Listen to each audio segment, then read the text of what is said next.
Alrighty, we are still in the Solar, and we're going to talk to Minfilia and continue the story quests. A hero in the making.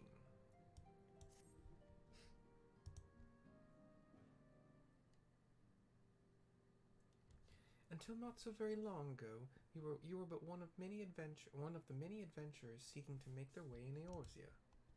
Oops. But for your character and courage, you were raised to the esteemed post of envoy. Thereafter, you traveled the realm, aiding those in need without thought of reward, confirming to Ida and Papalymo that the Scions would benefit from your aid. And no sooner had you joined us than you personally bested the primal Ifrit. You have achieved a great deal in a short time, and won fame in so doing. Alas, fame could not come without a price, as you will soon discover. Fame does not come without a price. Wow. She looks toward the door. We have guests, Mercy. Or rather, you have guests. The door opens, and three men come running in. One elven, one human, one Rogadin. The flame officer says, "Ah, Lady Minfilia, radiant as always." The serpent officer says, "I am given to understand that the Scions of the Seventh Dawn have but recently welcomed a new hero into their midst." And the storm officer says, "I am here on behalf of the Maelstrom, Grand Company of Limsa Lominsa, to offer said hero a place of honor within our ranks." Minfilia gives a little shrug and a head tilt to the side. "As you can see, Mercy, your recent exploits have garnered you the attentions of the Grand Companies of Eorzea. Each organization would have Ifrit's bane for its own. To this end, all three have sent officers to court you. They would not ordinarily go to such lengths to enlist a new recruit. That they have is evidence of their high regard for you. I find myself wondering how word of Mercy's deed spread so quickly, that the immortal flame should know of her triumph is to be expected, but what of the other Grand Companies?" she says as she looks at Tataru. Tataru does a little dance and goes, "Eep." The serpent officer, "Your reputation precedes you, Mistress Valkyr. 'Tis no ordinary woman who can face a primal and emerge the victor. And imagine our pride when we learn that you began your journey as an adventurer in our own Gridania. Know that the people hold you in high esteem, and that you will always be welcome among us. The Order of the Twin Adder has need of valiant women such as you.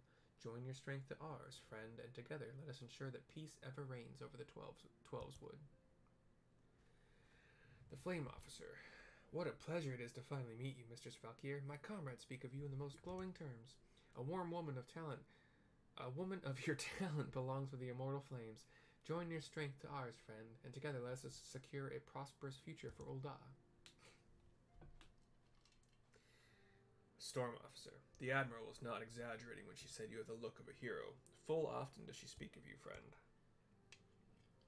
It is only natural that we should want you for the Maelstrom. Join your strength to ours, and together let us see the grand vessel of Limsa Lominsa to the shores of glory." Yeah. So, it doesn't generally matter which one you join. They all bow and say Lady Minfilia together. "Very well." She looks kind of worried. "Though I am quite sure you need no reminding, mayhap a brief summary of the situation will help to clarify your thoughts on this matter. As you know, the Grand Companies are all-encompassing organizations empowered to call upon the martial, economic, and technological resources of their respective city-states in times of strife. There are presently three such organizations in Eorzea: the Maelstrom of Limsa Lominsa, the Order of the Twin Adder in Gridania, and the Immortal Flames of Ul'dah. Serving a Grand Company means serving the nation to which it belongs. You will be charged with its defense and tasked with advancing its cause. In return for your faithful service, you will be furnished with various rewards, some of which may well prove useful to you in your other endeavors. If you are agonizing over which of the Grand Companies best deserves your loyalty, be at ease. The commitment you make this day need not be permanent. Should you wish to shift your alliance at a later date, you are entitled to do so. And yet, I concede that is no small choice you face." A thought occurs to me. You will, of course, recall that the three city-states are planning to hold remembrance services. Well, as part of the proceedings, I am given to understand that the leader of each grand company will deliver an address. Hearing these addresses ought to help you make an informed decision. What say you, my dear officers? They all rally and say, "Ah, fine suggestion." You are as wise as you are beautiful, my lady. Very well. Let Mercy hear our leader speak, then return here with her decision. We eagerly await your answer. Say all three.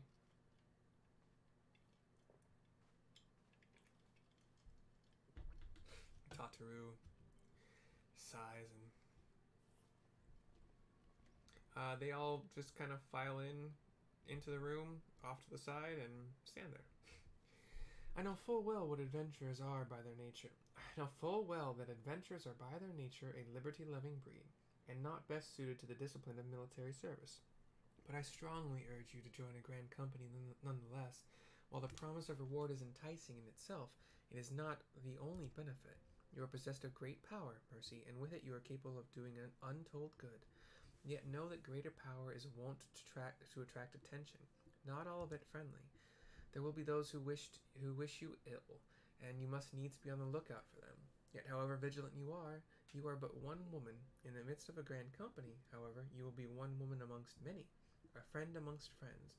Your achievements will be shared, and so will the danger. I can think of no better arrangement. Of course, joining one organization need not mean leaving another. I hope that you can continue to rely upon your aid, that we can continue to rely upon your aid. The 12 know that we will have need of it in the days ahead. The grand companies seek to protect their own nations. We, Scions, on the other hand, seek to preserve the future of Eorzea as a whole.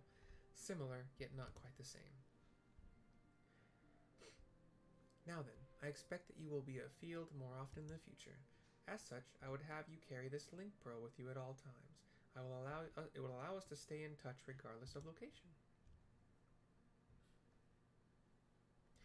Eorzea is changing, Mercy, and you have the power to help shape it anew. None can say what the morrow will bring, but so long as we believe in ourselves, there is naught we cannot achieve. Now it is time you made ready for your journey. Before you depart, be sure to speak to Tataru. She will apprise you as to where and when the remembrance services are due to take place. Oh, so much reading. Out louding. Might be still dust on the bottom.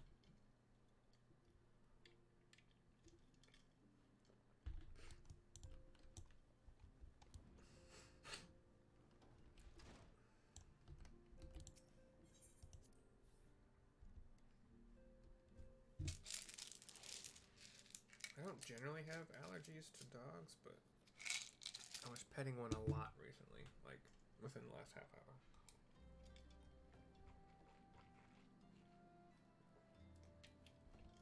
And I think some of the dander got to me. Tataru. I'm sorry about all the attention you're getting, Mercy.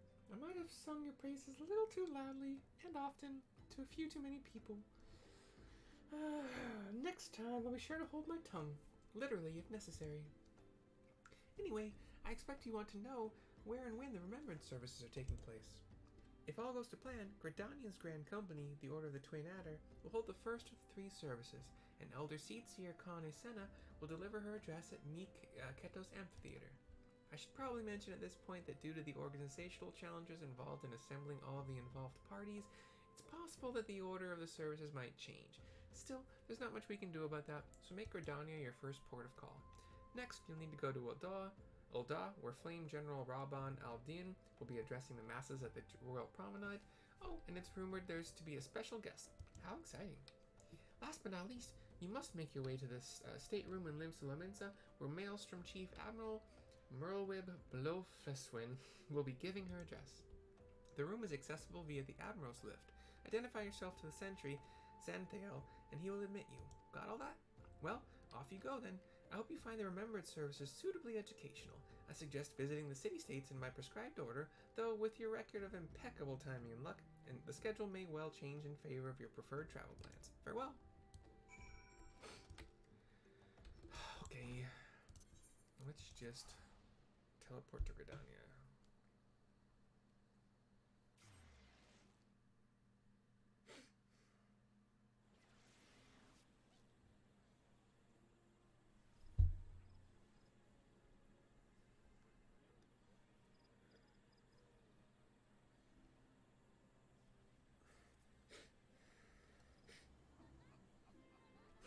Alright, sorry for the hold up.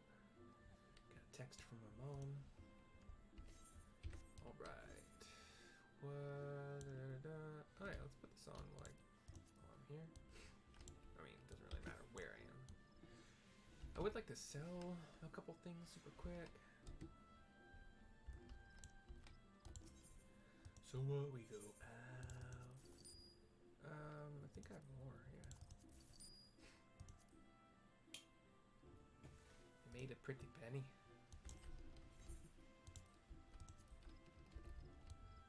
Oh, they didn't auto sort? That's weird. Oh my gosh, just give me the aetherite, please. Nope, that's not where I meant to go. Dang it.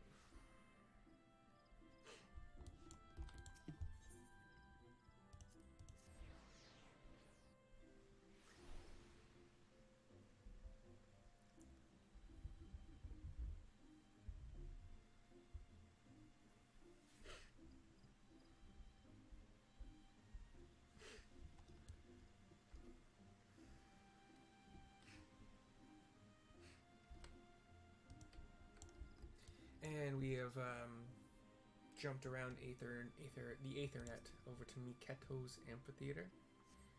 The kind of bowl-shaped, just natural depression in the ground, grass, benches. I lost my son to the calamity. The 3 seed seers are all together. Some say you couldn't take a step without stumbling over a body.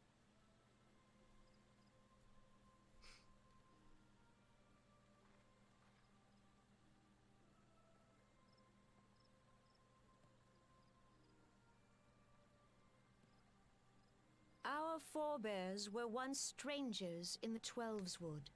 There are a bunch of people gathered in the bowl, around the seats, waiting.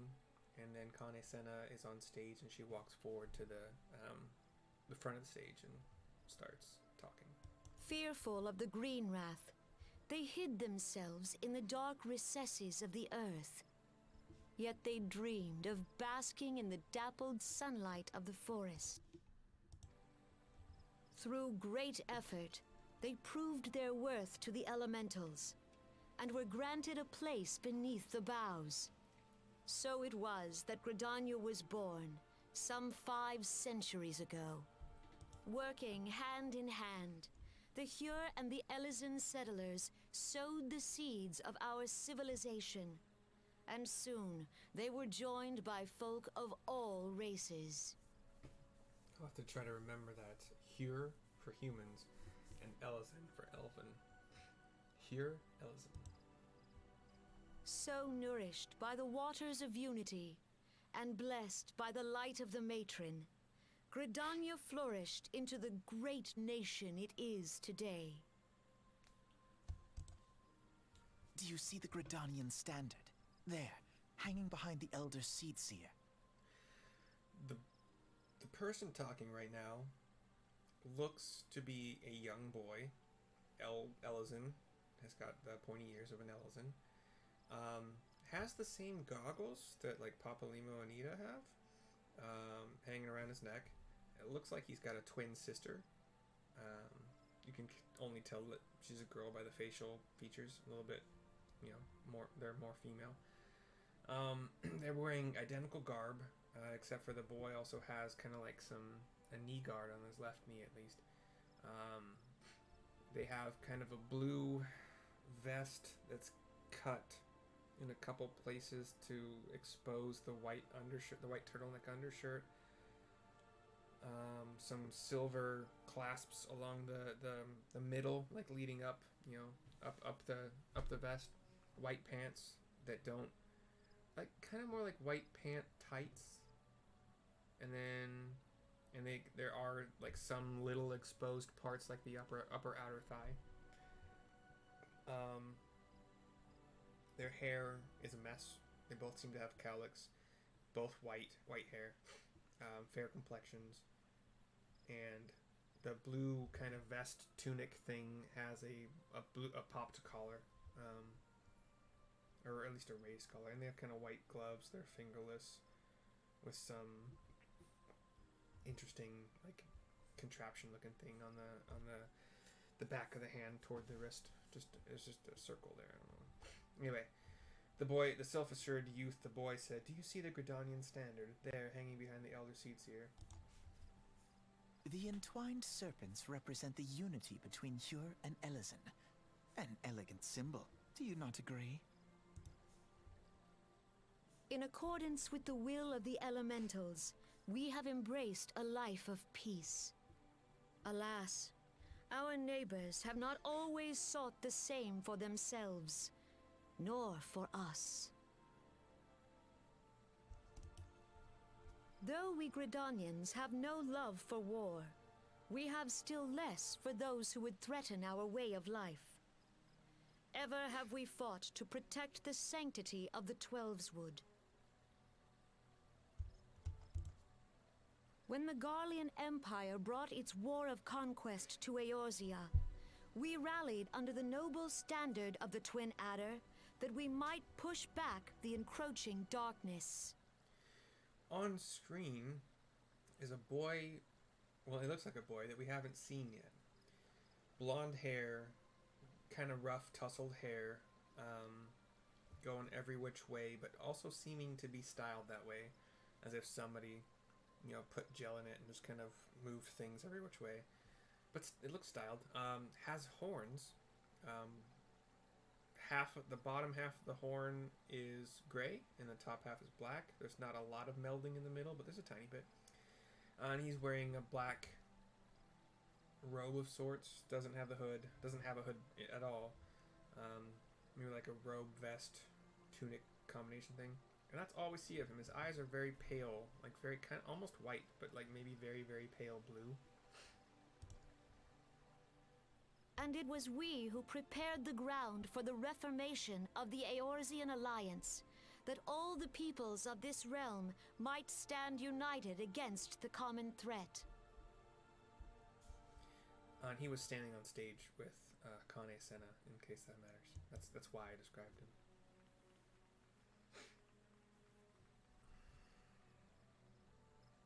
"5 years ago, the Alliance met the armies of the Empire upon the fields of Cartano. It would prove the bloodiest battle in recent memory. Countless Gridanian lives were lost.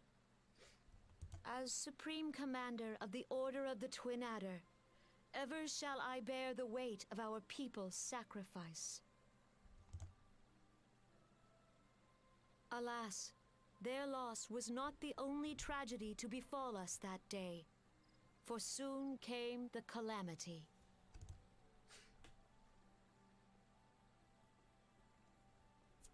The scars borne by our forest are a constant reminder of its violence. Our lives have been irrevocably changed, each waking hour a struggle to survive. Driven to desperation, some among us have strayed from the path of righteousness, resorting to banditry, poaching, and other unconscionable deeds. If you hear a snapping sound like this, that's my ankle. I have bone spurs, and sometimes they kind of feel weird, so I kind of like stretch them out, and they make snapping and clicking sounds. They do it when I walk To barefoot. compound our woes, the Ixal have returned in force, emboldened by our suffering. They test our defenses nigh without cease, and prey upon the vulnerable. So beleaguered from within and without, it is of little wonder that our unity now falters. Dark times are upon us. Time was a man could walk pox the on the high bloody roads without Ixal. fear. On this day, 5 years ago, countless Eorzeans laid down their lives that we might behold another dawn.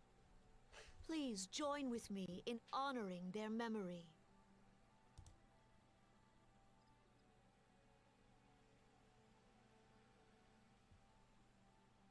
And how do you propose to honor the memory of those you cannot remember, pray tell?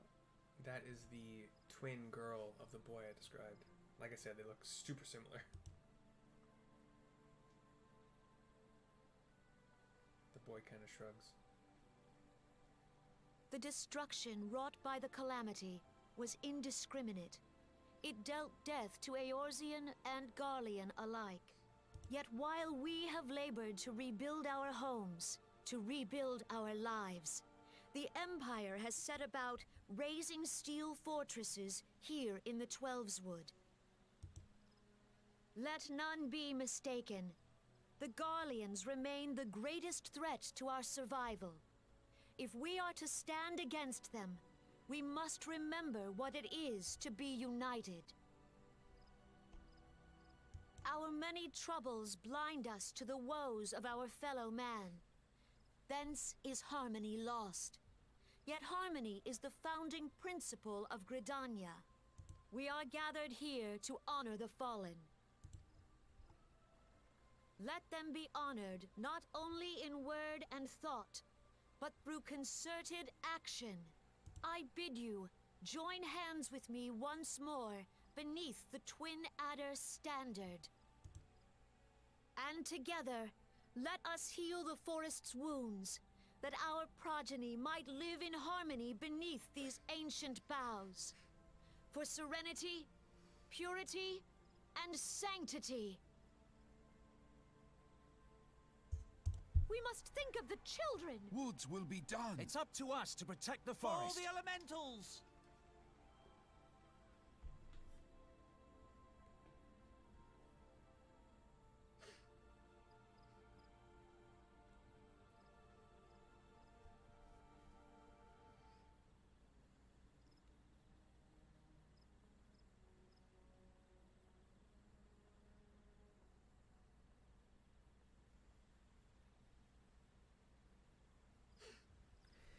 The crowd is filing out. All that's left are you and the twins that I described.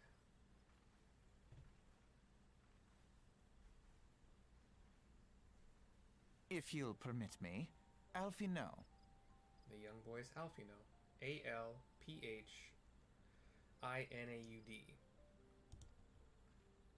And my sister, Alize, at your service. A-L-I-S-A-I-E. I saw at a glance that you were a fellow traveler. You might call us students of history, sampling the realm's remembrances in pursuit of enlightenment.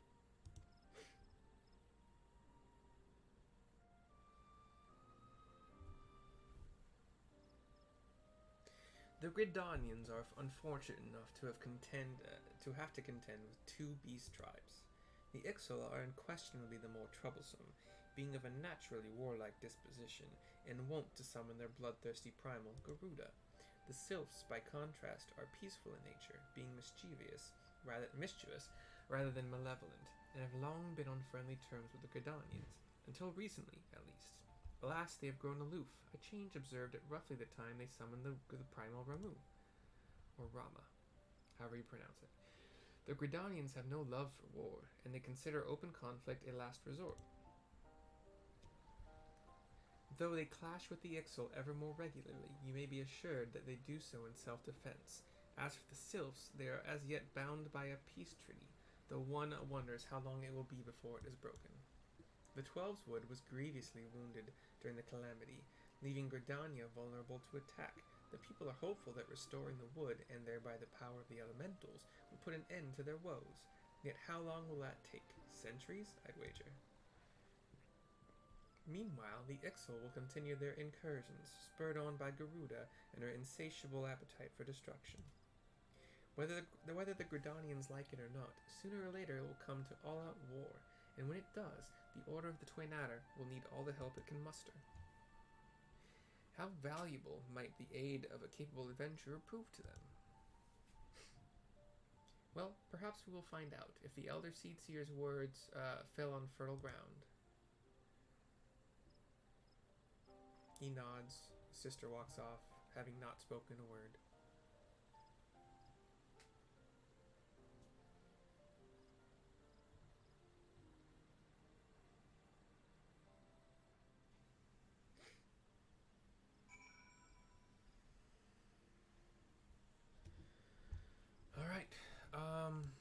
that's where I'm going to end this video.